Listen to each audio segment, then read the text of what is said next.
Hello and greetings there again.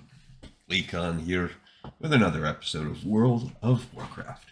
On our last one, we read another chapter in the Cycle of Hatred where we continued to learn some more about Medivh's past. I mean, not Medivh, I'm sorry, Egwene. And in this case, how she was impregnated with Medivh, how that whole situation went down. On our sidetrack, we are going to finish up More Magic and Mayhem, which is the second source book in the revamped Dungeons and Dragons sourcebook set for World of Warcraft, the role-playing game. So stay a while and listen to Chapter 5, the final chapter. It's called Things That Go Boom in the Night. This is most likely a technology chapter, considering this is Magic and Mayhem, and last time that included technology, and we haven't really covered much technology so far, so we'll probably wrap the book up with some technology. And here we have technology versus magic rules, technology in the Alliance, Horde, and Goblins. So there are tech mods, and this is the crafting DC.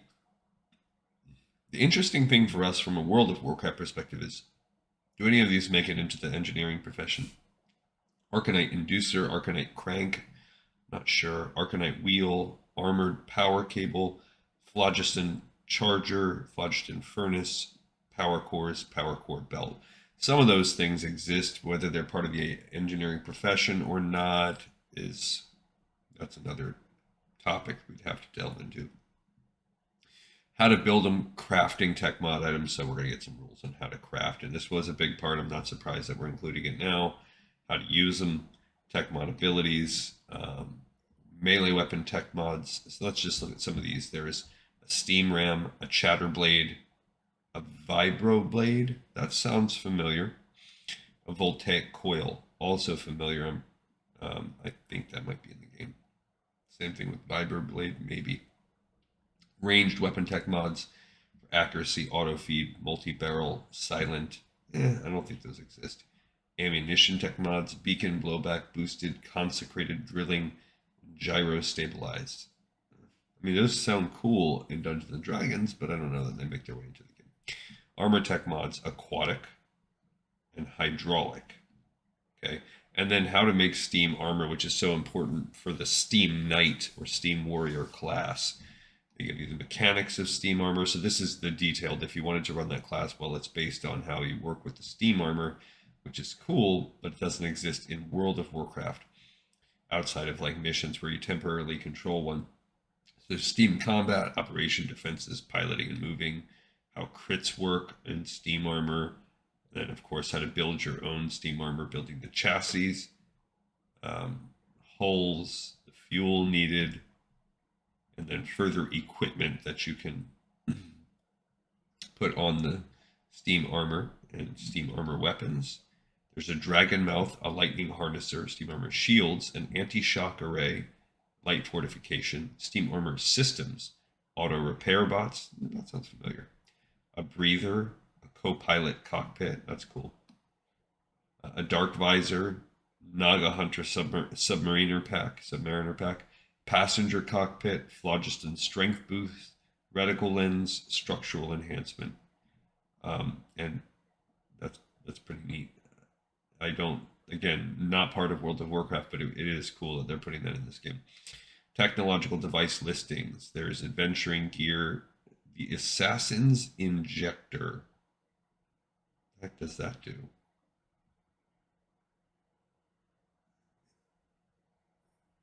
You slip it inside a pocket and it goes off and then shoots a needle into the target, which can poison them. So you like have to basically do sleight of hand, and it's like a delayed timer poison backstab. Auto stilts. It's a table of the large. I see Chaos Chicken in there. Bubble suit, a cargo pack. There's the Chaos Chicken. It was originally a clockwork toy that danced around, but now it has bombs inside it, basically. A collecting spider, Eye of the Dragon. The gnome tinker who created the Eye of the Dragon had been spying on a rich merchant with a periscope. When he caught it, he sliced off her pinky finger. So yeah, it's a spying device.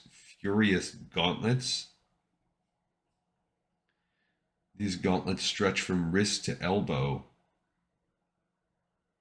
The insides are hollow and filled with machinery and pistons. With a flip of the switch, they drive down and hit specific acupressure points in the right arm to quicken the heart rate and cause the muscles to contract, giving extra strength and agility. Gnomish cloaking device, chaos generators, goblin army boots. I don't know about that. Goblin lockpick. Maybe that could be a thing in engineering. Griffin's eyes, an image projector, many hands, gloves, mechanical repair kit, mechanical squirrel, maybe miner's buddy, pocket survive list, porta-porter, upgraded porta-porter, potion injector. That is something you can actually build like in Shadowlands or some, or is it Shadowlands? Maybe it's Northrend. A rope weaver, Tinker's arms, extra Tinker's arms, Tinker shield, trap thumper, water purifier, weather blanket, wizard silencer, a wolf snout. That's cool.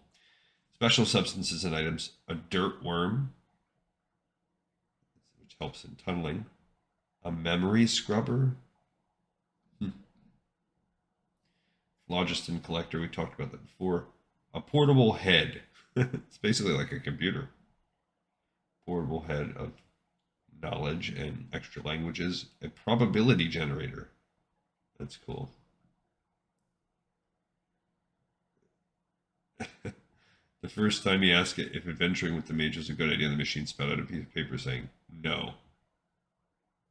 Recombobulator, that sounds possible. Yeah, there's so many recipes over the years that I just don't remember.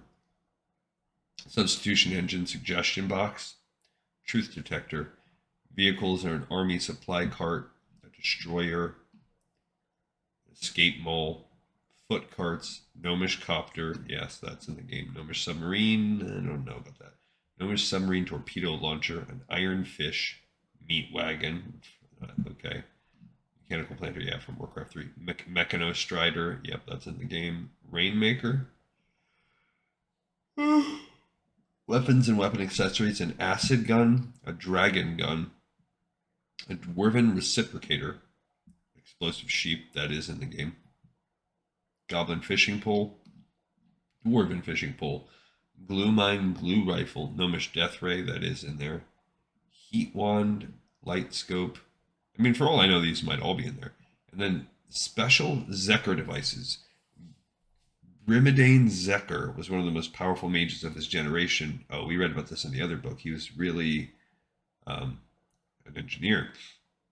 Scribes recorded his adventures in tale and song, determined to make the already impressive mage a legend, and they succeeded admirably. It was only when Zeker vanished mysteriously from the shady rest inn that an innkeeper unveiled his secret. He was not a mage after all, but one of the world's finest tinkers. He had fooled the world in believing that his amazing inventions were magical in nature.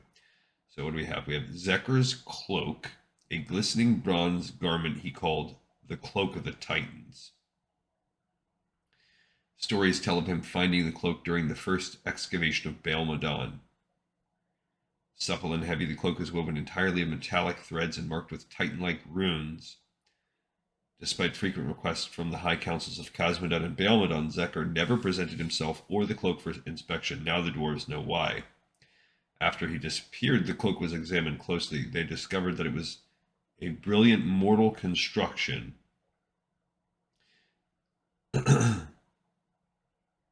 And when they discovered that, the dwarves condemned both the cloak and Zeker. Their embarrassment was not concealed well, however. The tinkers ignored them in their zeal to study the items Zeker left behind.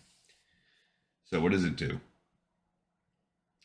It gives its wearer +5 to armor class and damage resistance of 2d6 per round. You roll at the beginning of each round, so varying damage resistance. Finally, if it's grappled, you can shock people and you don't take the damage. That's cool. It does have a small armor check penalty, and it does in Make the wearer incur a spell fail chance of 15%. That's something I think that doesn't exist in the same way in current Dungeons and Dragons. Activating the cloak takes a full round action that provokes opportunity attacks, and you have to have a DC 30 use technological device. So basically, these things require only master tinkers can wear them. Zekr's Cloak of Mirrors. It's woven entirely of two-tone metal wires, thinner than silk and highly polished. When they're surrounded by terrain like forest or a stone quarry, they get extra chance to stealth. Indoors, it goes way down. Yeah, so that's it. So it just helps you have stealth checks. Zekr's Fire Staff. Signature item of the Mage Zekr is Zekr's Staff of the Element. Using the staff, let's see, requires use technological device and the expenditure of liquid phlogiston. One of the most innovative aspects of the staff is a system that holds charges of liquid phlogiston and feeds them to the staff's functions as needed. Zekr's Fire Staffs hold a maximum of 6 charges or vials of liquid phlogiston. It can cast light, cone of flame, leaping. Zekr's Wand. It sprays a 10-foot cone of poisonous vapor. Okay, yeah, so that's just some of the things he can do, and that's it. That brings us to the index, and we covered the legalese at the beginning. All right, so we finished the second book. We've probably got 5 or 6 to go in this World of Warcraft role-playing setting, and then we're going to shift gears entirely on our side journeys. All right, interesting, but really a rehash because we've even covered that Zekr guy before. Thank you so much, everyone, for watching and for listening to another episode of Lore of Warcraft. I hope that you're enjoying all the weirdness that is the game we love. This one in the pipe 5x5.